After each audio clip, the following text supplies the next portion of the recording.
I want to talk a little bit about Trump's philosophy. Trump seems to, on the world stage, use this carrot and stick philosophy.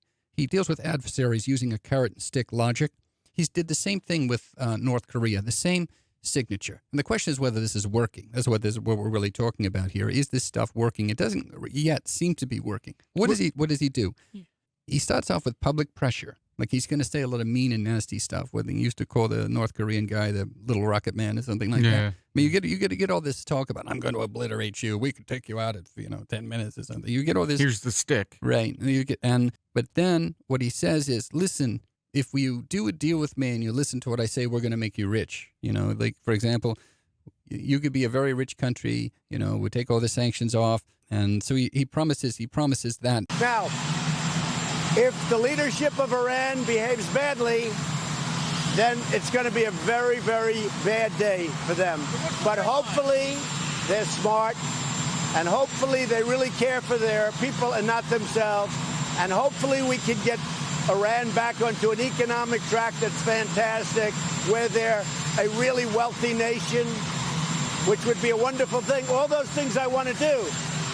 But if they're going to be foolish, that's never going to happen. Now, in between, what he does is he sanctions you. He puts these sanctions on.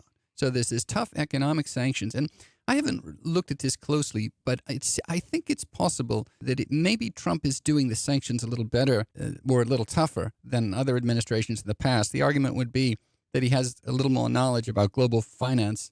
And these sanctions sometimes get personal. It's not like we're not going to trade with you. It's stuff like, if we catch your money in the Western banking system, we're just going to take it. Bipolar psychology in terms of you can have this wonderful thing or things are going to be totally terrible. And he says this while he's got these financial penalties on you.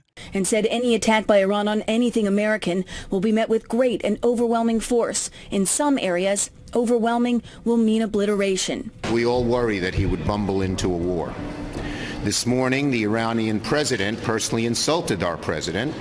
President Trump responded, threatening obliteration. He says, we're going to obliterate you. He did this one time with Afghanistan. He said he once said in public, I have plans on Afghanistan that if I wanted to win that war, Afghanistan would be wiped off the face of the earth. It would be gone. It would be over literally in 10 days.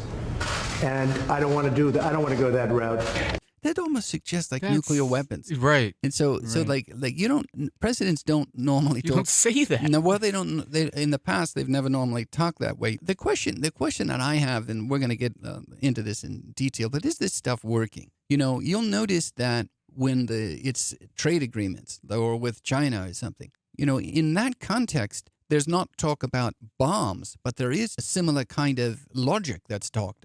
For example, we have these tariffs on you. And if you don't listen to us, then we're really going to do a lot of tariffs, and we're going to do a lot more tariffs. And it's similar to the bomb because it hurts both. It's not a bomb, but it is. It's destructive, right? It's a destructive economic thing. So you see a similar thing that he does in economics and trade logic, but then he imports that over into international relations. And my argument to you is very simple. I think he's done a good job on the trade stuff. I mean, he certainly has some objective successes. Yeah. Right. But here, how is this playing with North Korea, and how is it playing with Iran? It seems to me this strategy is not really working. Now, again, I'm not being critical because it's not for me to say. I mean, plenty of people are critical of this. They say this is not going to work. If you listen to these conservatives, they think it is going to work. I'm gonna be agnostic about it. I just want viewers to understand what's happening in the game. He keeps going through this, and so far, it's not really producing anything, getting anything better. But you have seen a few material wins. Economically with some of the deals. Yeah. I would argue that to you. He's doing better on the economics with this sort of thing than he is with this stuff.